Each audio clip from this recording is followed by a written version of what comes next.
부부간 폭력이에요. 신혼부부인데 남편이 부인을 이제 3개월 이후부터 때리기 시작을 한 거예요. 남자친구 스토커 같아요. 막 흉기 들었어요. 막 이러면 네가 선택하는 길인데 네가 알아서 정리해야지. 이렇게 나와요.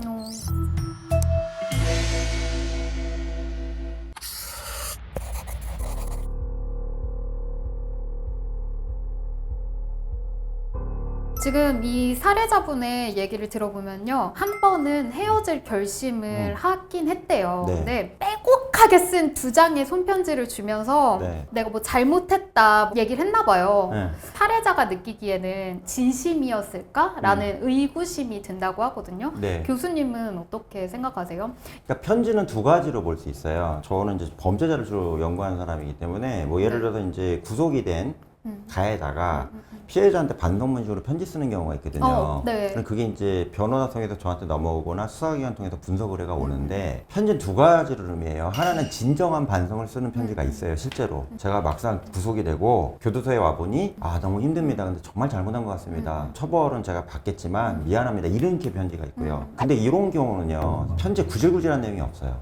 상황에 대한 설명이 하나도 없고 그냥 미안합니다. 잘못했습니다. 변상해드리겠습니다. 처벌은 처벌대로 받겠습니다. 요거밖에 없어요. 자기 자신이 저지른 잘못에 대한 뉘우침이 있는 네. 편지. 그러니까 무슨 얘기냐면 시츄에이션이나 스테이터스에 대한 디스크립션이라고 영어로 얘기하는데 네. 그때 제가 그 선생님을 때린 거는 제가 그날 이전에 뭐가 있어서 그랬고요. 이렇게 나온다던가 그 다음에 제가 지금 구속 안 될 줄 알았는데 구속이 된 거 보니까 제가 큰 죄를 저지른 것 같습니다. 이런 디스크립션 있잖아요. 그러니까 묘사가 나오면 반성을 안 했다고 봐요. 묘사. 예. 묘사 정말 중요하네. 편지 내용을 저희가 분석할 때 네. 가장 핵심이 뭐냐면 그냥 잘못했습니다, 잘못했습니다 맞아요. 그게 허위라 하더라도 어느 정도 잘못했다고 생각하는 건데 이 사례자 편지 같은 경우는 상황에 대해서 이때 내가 왜 화를 냈는지 몰라, 내가 너랑 처음에 사랑했는데 왜 멀어지는지 몰라, 이게요 나는 아니고요 상대방까지 끼어들잖아요. 피해자까지 끼어들거나 반대편의 사람 끼어들게 되면 이게 묘사로 봐야 되거든요. 그래서 저는 이 편지가 진정성보다는 상대방의 마음을 흔들어서 나한테 멀어지는 걸 좀 잡기 위한 본드 있잖아요. 접착제로 쓰려고 쓰지 않았냐, 저는 이렇게 생각이 든다는 얘기예요. 뭐 다 맞는 건 아니겠지만 이 편지 내용을 놓고 봤을 때는 잘못했다, 미안하다 이게 아니라 이것 때문에 이렇게 해서 이런 일이 벌어졌는데 미안하고 이런 일이 벌어졌으니까 이것 때문에 또 내가 잘못한 것 같고 앞에 뭐가 좀 붙거든. 쉽게 말로 대가리가 붙으면 이게 허위라고 얘기하거든요. 이렇게 편지도 보시면 아시겠지만 앞에 뭐가 붙잖아요. 그러니까 이게 진정성보다는 상대방한테 너랑 나는 같이 잘못한 거 아니냐 이런 식으로 자꾸 이제 설득하는 거 아니냐 이렇게 생각이 돼요. 저는 뭐 그걸 일반인의 읽어보셨잖아요. 입장이지만 교수님께서 나 너 사랑했어 이러면서 좀 전에 이렇게 재연을 해주셨잖아요. 네. 내가 너랑 처음에 사랑했는데 왜 멀어지는지 몰라. 딱 듣는데 어떤 생각이 들었냐면은 변명이다라는 생각밖에 들지가 않았어요. 육감적으로도 그렇죠. 네, 같은 여성 육감적으로, 입장에서. 예, 진짜. 육감적으로. 제가 저번에 어떤 사례가 있었냐면 부부간 폭력이에요. 신혼부부인데 남편이 부인을 이제 3개월 이후부터 때리기 시작을 한 거예요. 돈 보고 결혼한 것 같아요. 제가 볼 때는 여자분이 돈이 상당히 많은 집안이고 남자분은 학력이 높은데 집은 이제 부자는 아니에요. 이런 표현이 좀 조심스럽게 하지만 외관상으로 좀 안 맞아요. 여성분은 우리가 일반적으로 볼 수 있는 그냥 예쁜 정도의 여성 수준인데 남자 정말 잘생겼거든요. 스펙도 좋고. 네. 근데 그 전에 사귀는 여자친구들을 부인이 조사해서 왔더라고요. 그러니까 SNS를 확인해봤겠죠. 다 이뻐요. 슈퍼모델이나 탤런트급이거든. 근데 어머, 왜 능력도 나를 좋아. 골랐을까? 이제 결혼하면서 알게 된 거야. 이 사람이 나를 만난 것 자체가 좀 안 맞는 거였다 했는데 3개월 지나면서부터 막 구타하고 술 먹고 때리고 너 나하고 결혼하는 거 고마운 줄 알아야지 내가 줄순 여자가 얼마나 많은데 막 이렇게 하는 거라. 본성이 드러났네요. 네, 근데 이제 여자분이 그 순간에 이제 너랑 못 살겠다. 우리 애갈기 전에 빨리 정리하자. 이게 깔끔하지 않냐 그랬더니 편지를 10페이지 써 보낸 거예요. 10페이지나요? 예, 여자분 지금 나가신 상태였는데 10페이지짜리를 편지 쓴 거예요. 근데 그 내용이 뭐냐면 이전에 1년 동안 사귀었던 과정에 대한 레파토리가 다 나와 있어. 그러니까 여자분 얘기는 뭐냐면 그 레파토리를 보면서 옛 추억이 떠오르고 그러니까 다시 회상하게 될 것 떠오르니까 이 같은데? 사람이 그때 잘한 거밖에 안 떠오르고 그땐 잘한 내용이니까 그 밑엔 결과적으로 앞으로 그렇게 다시 돌아갈게 이 얘기거든. 그러니까 여자분이 설득이 된 거예요. 그 10페이지에 보면서 한 하루 종일 울었다고 그러더라고. 그래서 왜 울어요 그랬더니 나 저를 미친 사람 취급하는 거예요. 그거 보면 왜 안 울게 되냐. 맞아. 근데 저도 그 여자분이라면 제가 울 것 같긴 해요. 그 옛날 얘기지 지금 약간 얘기를 순화가 해야지. 돼서 지금 또. 맞아가지고 여기 막 멍들고 막 그랬는데 옛날 얘기 무슨 상관이냐고 사람은 안 변한다고 제가 그랬거든요. 편지로 과거 얘기가 자꾸 나오고 이전에 좋았던 얘기를 가지고 자꾸 그걸 모티브로 쓴다면 이것도 역시 아까 말씀드렸다시피 나쁜 편지다.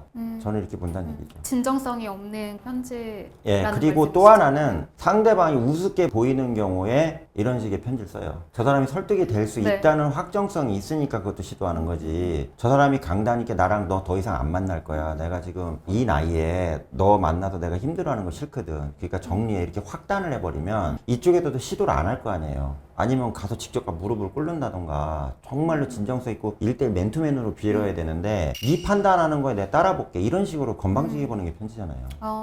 만약에 내가 편지를 받으면 그거를 또 봐야 되겠네요. 그렇죠. 그러니까 혹시라도 이 방송을 보시는 구독자나 시청자분 중에 톡도 편지잖아요. 2000자짜리 톡이 왔다던가 편지가 왔다던가 하면 혼자 분석하지 마세요. 왜 그러냐면 우리나라 분들이 참 머리가 다 좋으셔갖고 3명한테 주고 이거 분석 좀 해봐 그러면 공통적인 분석이 나오거든요. 거의 맞다고 봐요. 3명이 이렇게 얘기하면. 맞아. 저도 이제 연애를 해봤지만 어쨌든 내 연애는 내가 잘 안 보이는 것 같아요. 네. 주변에 이렇게 맞아요. 얘기를 해보고서 주변의 말이 다 일치한다 하면은 그 얘기도 들어보는 게 좋을 것 같습니다. 맞습니다. 맞아요. 예. 네, 그리고 이 사례자분이 계속 말씀하시기를 남자친구분이 계속 잘해주려고 노력은 한다고 본인이 계속 말한다고 또 해요. 근데 이별이 답이겠죠?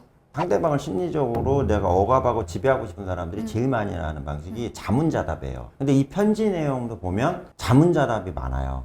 내가 왜 이랬을까? 이렇지. 혼자 북치고 장구치고 약간 다 하는. 예. 왜 그러냐면 네. 자문자답하는 사람들은 두 사람 관계에서 리딩 포지션이고요. 여긴 폴로잉 포지션이에요. 이제 끌고 가는 사람이고 끌려가는 사람인데 끌고 가는 사람은 이 사람한테 물어볼 수 없잖아요. 예를 들어 산을 가요. 트레킹을 하는데 선생님이 가이드고 제가 이제 따라가는 사람이에요. 근데 가이드가 여기 있는 사람한테 선생님 이쪽으로 가야 되죠? 아닌 것 같지 않아요? 저쪽으로 가야 될까요? 이러고 가이드가 이러면 뒤에 따라가는 사람 환장하겠죠. 그쵸. 헷갈리죠. 그러니까 리딩 포지션에 있는 사람은 자기 혼자 속으로 자문자답을 해야 되고요. 그 다음에 따라가는 사람은 직접 질문하고 받은 대로 그냥 그거 그렇게 가면 될까요? 따라가야 되는 거예요. 이게 사람들 두 사람 관계를 찾아보는 대표적인 방법인데 지금 편지 내용이 가이드 입장이잖아요. 네. 내가 너한테 잘못했을까? 잘못한 것 같아. 널 때린 게 잘못했을까? 미안하네. 이러잖아. 교수님 되게 재연을 잘하는 거 보니까. 내 경험은 약간 아니야. 내 경험 아니야. 이거 교수님 경험담 아니죠? 나 폭력은 상관없어요. 예. 너무 그러니까 잘하셔가지고. 아까 제 비유가 네. 맞겠죠? 그러니까는 리딩 포지션은 자문자답이에요. 뒤에 있는 사람 불안하게 안아야 되니까 안 물어봐요. 뒤에 있는 따라오는 사람한테. 그러니까 이 여자분은 제가 볼 때는 계속 따라다녔다는 게 맞는 것 같고 이 남자분은 계속 끌고 다녔다는 게 맞는 것 같거든요. 근데 지도력이 있어서 우유부단한 여자친구한테 좋은 일로 이끌면 그건 잘못되지 않았다고 생각을 해요. 그게 서로 필요한 보완적 관계일 거예요. 그러면 따뜻한 인간미로 여자친구는 남자분을 보듬어 줄 거예요. 그게 잘 맞는 관계지. 근데 여기는 그건 아닌 것 같거든.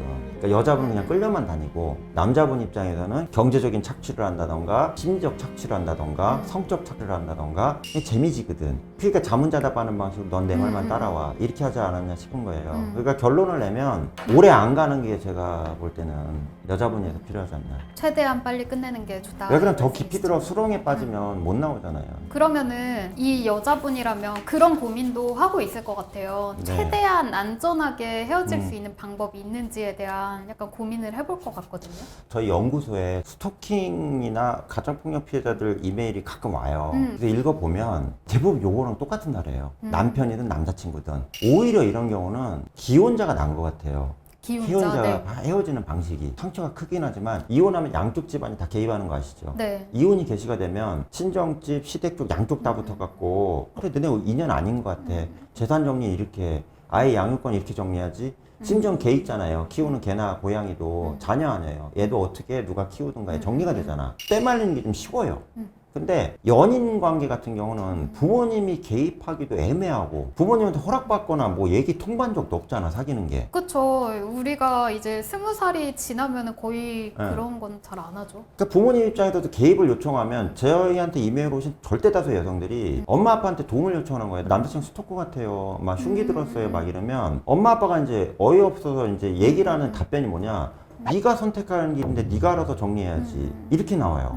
네 혼자 사귀어놓고서는 사고 터지니까 나보고 말려달라고? 요즘 부모님들 바뀌었어요. 이게 어렵잖아요. 부모님들 입장에서도 약간 안일하게 생각할 수도 있을 것 같아요. 네, 맞아요. 정확한 분석이세요. 그래서 제가 권고하는 건 첫 번째는 연락처를 아예 바꾸시는 게 좋은 것 같아요.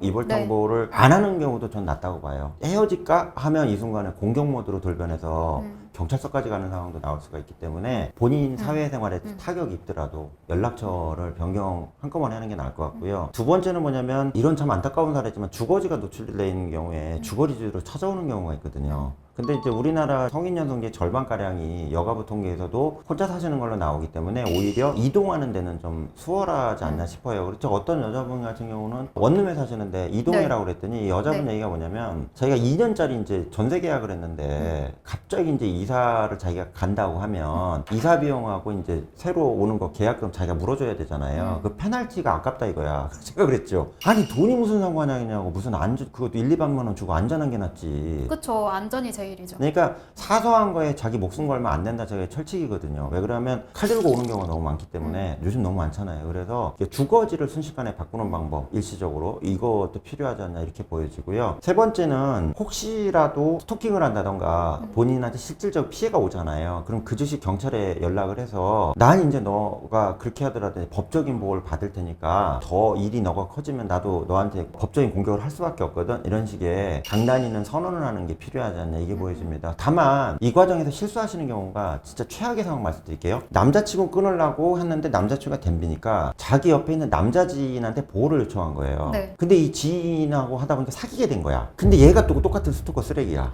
어머. 이런 개떡 같은 경우도 있어요. 그러니까 남자한테 공격당하는 걸 남자한테 보호받겠다고 하지 마시고요. 옆에 있는 여자 지인들이나 뭐 언니, 가족들 있잖아요. 여기에 보호를 받는 게 옳지 않냐 이렇게 생각이 듭니다. 맞아. 나쁜 남자를 안 만나려면 내가 외롭지 않은 상태에서 건강한 정신 상태에서 만나야 되는 것 같아요. 네. 근데 제가 또 교수님 말씀 이렇게 듣고 있다 보니까 먹방 유튜버 쯔양 네. 분 거를 보면서도 제가 궁금했던 게 이렇게 남자친구에게 내 주소가 노출이 되고 그리고 집 비밀번호도 남자친구랑 네, 공유하고 많아요. 있는 네. 사람들이 많잖아요.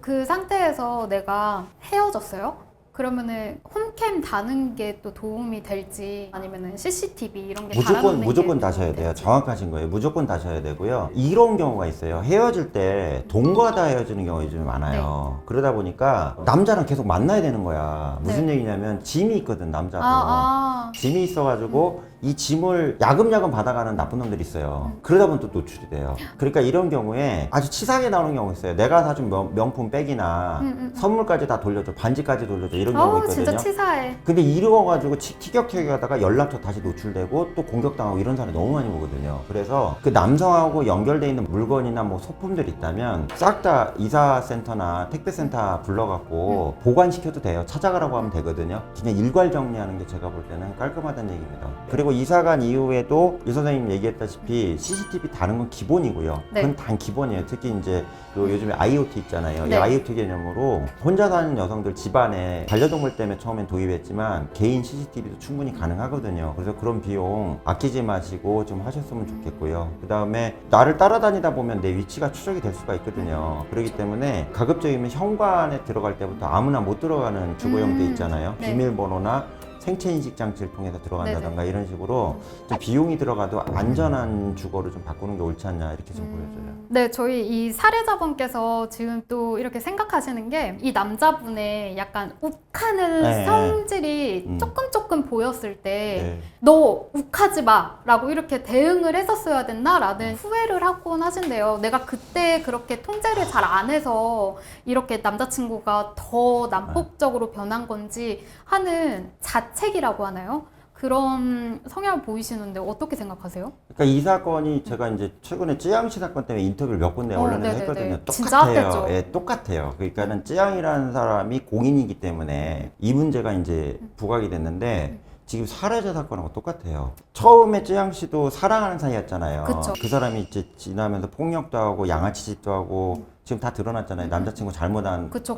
나쁜 행동 다 드러났는데 첫 번째 공개했던 인터뷰에서 자신 없게 얘기하잖아요. 자기는 피해자임에도 불구하고. 너무 안타까웠어요. 저도 피해자인데. 안타까웠어요. 예. 피해자들이 일반적으로 저 사람이 저렇게 강력하게 좀 세게 나가는 걸 내가 왜 통제를 못 해가고 나도 피해자가 되고 왜 저 사람도 나쁜 사람이 됐지? 이런 생각을 하는 분이 생각보다 많아요. 그게 잘못됐다기보다 피해를 당하다 보면 피해에 그냥 학습이 돼버려요. 그렇기 때문에 나중에 학습이 되다 보면 이 상황도 내가 잘못된 걸로 인식이 돼요. 이게 이 사람이 잘못했음에도 불구하고 내가 잘못했다라고 네, 이렇게 그게 생각을 자꾸 하는 심화가 거죠. 돼요. 인간이라는 게 참 황당한 게 처음에 노비로 안 들어갔는데도 갑자기 어느 날 갑자기 노비원도 계약서 쓰고 넌 나의 이제 노예야 이렇게 하면 자유인인데 이러다 좀 있으면 진짜 노예같이 행동하거든. 옛날에 제가 우리나라에서 감옥 실험 아시죠? 아, 저 들어본 것 같아요. EBS에서 우리나라 최초로 했거든요. 그때 제가 담당했거든요. 저희도 3일하고 그만뒀어요. 왜요? 일주일 하기로 했는데 3일 하니까 이 재소자들은 진짜 범죄 재소자 같이 변하고요. 교도관 역할을 하는 사람은 자꾸 막 욕하고 막 세게 하는 거라. 자기들이 교도관 됐다고. 어머. 이게 무슨 얘기냐면 네. 사람이 심리적으로 억압이 되면 자기들끼리 이제 자기 탓을 하기 시작을 하는 거야. 어머. 아, 저 교도관 역할 하는 사람들이 나 때문에 화났나 보네. 조심해야지. 막 이러는 어머, 거예요. 어머. 저 사람이 잘못했는데. 이제 쯔양시 사건이나 지금 이 살해자분 같은 경우나 자기를 원망하고 이 상황이 나 때문에 만들어졌다 이런 생각이 지금 자꾸 증폭이 될 수 있었다고 봐요. 근데 주변에서 도와주면 이제 각성이 되겠죠.